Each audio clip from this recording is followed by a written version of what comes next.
Boire de l'eau, c'est tellement important de bien s'hydrater et d'éviter d'être déshydraté. C'est le sujet de ma vidéo d'aujourd'hui et on en parle sous l'angle de l'activité physique, que vous soyez athlète ou non athlète, et on commence maintenant. Je suis Denis Fortier. Si vous êtes nouveau ici sur ma chaîne YouTube, je vous conseille de vous abonner en cliquant sur le coin inférieur droit de l'écran. Je vous invite aussi à vous abonner gratuitement à mon infolettre en visitant mon site web, le www.denisfortier.ca. Maintenant, l'importance de l'eau dans le corps humain. Il est constitué principalement d'eau de 50 à 70 % selon l'âge. Le pourcentage varie. Alors, on voit l'importance de l'eau. Il y a environ 65 % de cette eau qui se situe à l'intérieur de vos cellules et 35 % qui se situe à l'extérieur de vos cellules. Et on prend notre eau, évidemment parce qu'on boit, mais aussi parce qu'on mange. Il y a évidemment beaucoup d'eau dans notre nourriture. Et lorsqu'on perd de l'eau, on le fait en transpirant, en respirant et bien sûr en urinant. Et lorsqu'on pratique une activité physique, on dégage de la chaleur. Il y a l'équivalent d'un système de climatisation. C'est la façon principale pour le corps de dissiper la chaleur et il le fait en libérant de l'eau. Et lorsqu'on pratique une activité physique, par surcroît dans des conditions environnementales particulières, lorsqu'il fait trop chaud, lorsque c'est humide, eh bien, il y a bel et bien un risque de déshydratation. On peut perdre jusqu'à 2 à 3 litres d'eau à l'heure lorsqu'on pratique une activité physique, ce qui nous permet de comprendre le risque de déshydratation. Et il y a donc des conséquences à cette déshydratation. D'abord, il y a un stress sur le corps humain et vous allez percevoir le niveau de difficulté de l'activité physique beaucoup plus grand. Donc, la perception de l'effort sera décuplée. On aura aussi, bien sûr, une augmentation de température corporelle. Je vous le disais, le système de climatisation interne fait en sorte de vouloir faire sortir la chaleur. Donc, la température corporelle va augmenter. On aura aussi moins de liquide dans le sang, donc le sang sera plus visqueux. Parce qu'il y aura moins d'eau à l'intérieur, il y aura donc un stress sur le système cardiovasculaire, ce qui n'est pas négligeable du tout, et aussi un stress sur le système nerveux. Vous pourriez avoir des contre-performances, une diminution de force musculaire, une diminution d'endurance également. Et évidemment, il y a plusieurs niveaux de déshydratation. Vous pourriez avoir des crampes abdominales, vous pourriez aussi avoir des diarrhées, il peut aussi y avoir une altération des fonctions cognitives. Alors, il y a vraiment plusieurs conséquences à la déshydratation qui se manifestent relativement progressivement, d'où l'importance de bien s'hydrater. Comment évaluer son niveau d'hydratation à la maison soi-même? C'est pas aussi facile que de le faire en laboratoire. On pourra prendre une prise de sang et faire des analyses. On ne peut pas faire ça à la maison, évidemment. Je vous donne 3 trucs. Le premier, c'est de vous peser avant l'activité physique et après l'activité physique et mesurer la différence entre les deux, ce qui vous donnera sensiblement la quantité d'eau que vous aurez perdue. Et vous pourrez ainsi, en le faisant régulièrement, mieux comprendre la quantité, par exemple, de transpiration, la quantité d'eau que vous perdez pendant une activité physique. Et évidemment, on essaie de remplacer une certaine proportion de cette eau-là perdue pendant l'activité physique lorsque c'est une activité physique de longue durée. Ça, c'est le premier truc. Deuxième truc, la couleur de l'urine. Plus votre urine est foncée, moins bonne est votre hydratation. Vous voyez des couleurs à l'écran en ce moment qui sont tirées d'une charte. Vous souhaitez être au plus à 3, donc on souhaite avoir un résultat à 3 ou moins, ce qui correspond à une bonne hydratation. Et le troisième truc, c'est de mesurer votre sensation de soif. Vous pouvez la mesurer de 0 à 10, par exemple, et après une activité physique, vous ne devriez pas idéalement être assoiffé. Si c'est le cas, vous vous êtes probablement pas suffisamment hydraté pendant l'activité physique, si c'est une activité physique de longue durée, ou vous avez commencé votre activité physique déjà en n'étant pas suffisamment hydraté, ce qui est vraiment très fréquent. Qu'est-ce qui influence l'hydratation ou la déshydratation? Il y a plusieurs facteurs. Certains sont modifiables, certains sont non modifiables. Alors, je vous laisse libre à vous, en fait, de faire quelques changements pour pouvoir être mieux hydraté.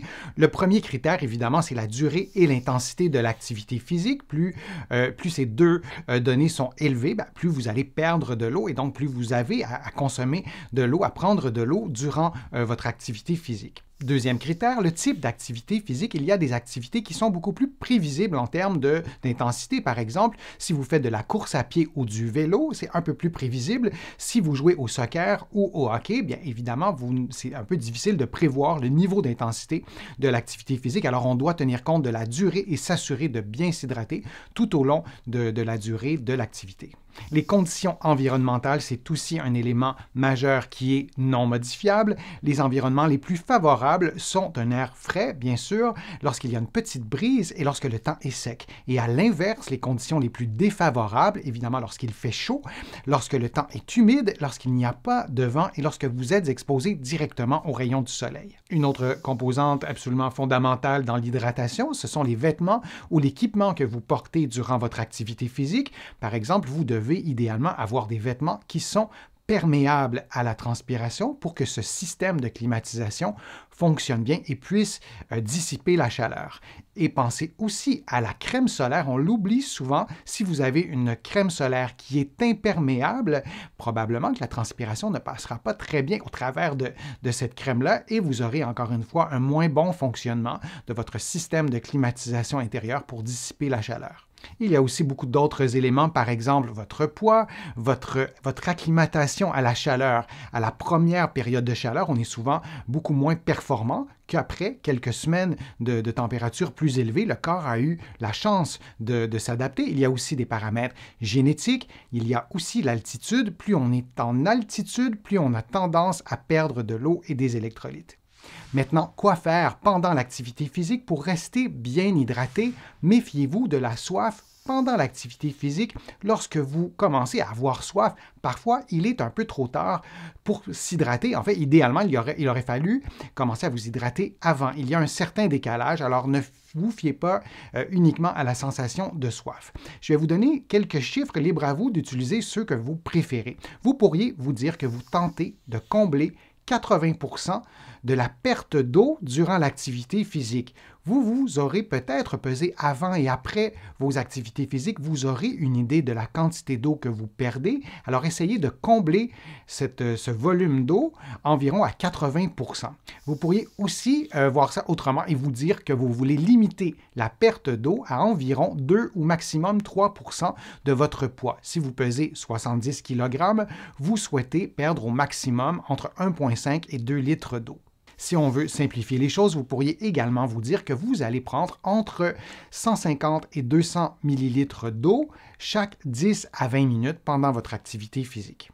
La température de l'eau que vous prenez ou de la boisson que vous prenez devrait se situer entre 15 et 20, 21, 22 degrés Celsius. Idéalement, on souhaite boire de l'eau ou une boisson qui s'approche de la température corporelle. On ne veut pas que ce soit trop froid et si la température de ce que vous buvez est un peu trop élevée, ça ne sera peut-être pas très agréable à boire non plus. Si vous pratiquez une activité physique en période hivernale, bien, vous pouvez prendre un breuvage à ce moment-là, une boisson ou de l'eau qui est à une température un peu plus élevée. Il y a plusieurs types de boissons énergétiques sur le marché. J'y reviendrai dans une prochaine vidéo parce que c'est un sujet vraiment très complexe. Si c'est ce que vous prenez, vous souhaitez prendre une boisson qui est hypotonique ou isotonique pour ceux qui sont familiers avec les termes et j'y reviendrai dans une prochaine vidéo. Maintenant, est-il vraiment nécessaire de prendre de l'eau durant votre activité physique? Si votre activité dure moins de 30 minutes et l'intensité est relativement modérée, il n'est pas absolument indispensable de prendre de l'eau pendant l'activité physique si vous commencez votre activité physique en étant bien hydraté. Si votre activité physique dure plus de 30 minutes et plus l'activité s'approche d'une heure, il est nécessaire de prendre de l'eau. Si votre activité physique dure plus d'une heure, il est conseillé de prendre une boisson qui contient un peu de sodium ou si vous préférez un peu de sel. Et si l'activité dure plus de 3 heures, vous devez prendre une boisson qui contient du sodium ou du sel. Encore une fois, je vais vous revenir dans une prochaine vidéo avec le type de boisson que vous pouvez prendre, mais il est important de tenir compte du sodium et des électrolytes qui sont tous aussi libérés lorsqu'on transpire, lorsqu'on pratique une activité physique, et ces électrolytes-là sont essentiels aussi aux réactions biochimiques qui ont lieu à l'intérieur de votre corps, et on ne veut pas que la boisson soit trop salée, évidemment. On veut tenir compte aussi de la quantité de sucre à l'intérieur ou de glucides à l'intérieur de la boisson et aussi du niveau d'acidité de la boisson. Après votre activité physique, il est essentiel de bien vous hydrater et pensez-y pendant au moins 48 heures. Plus vous commencez rapidement à bien vous hydrater, plus c'est efficace. Allez-y vraiment très progressivement.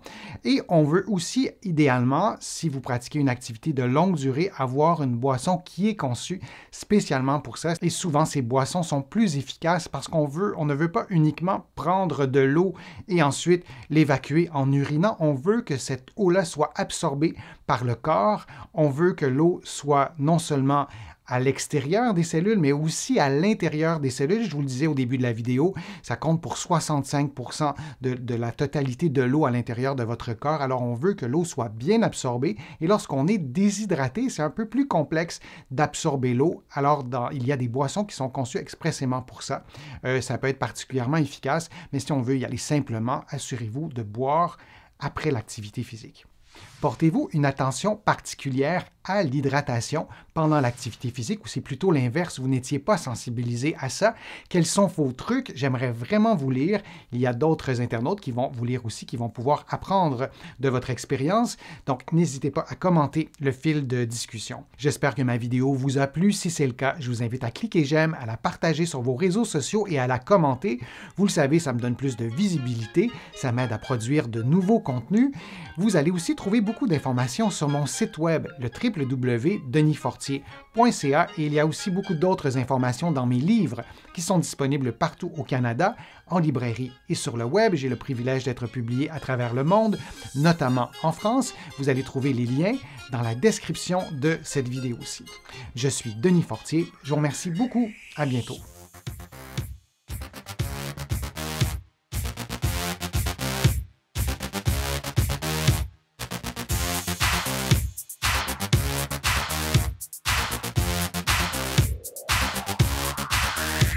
Shh.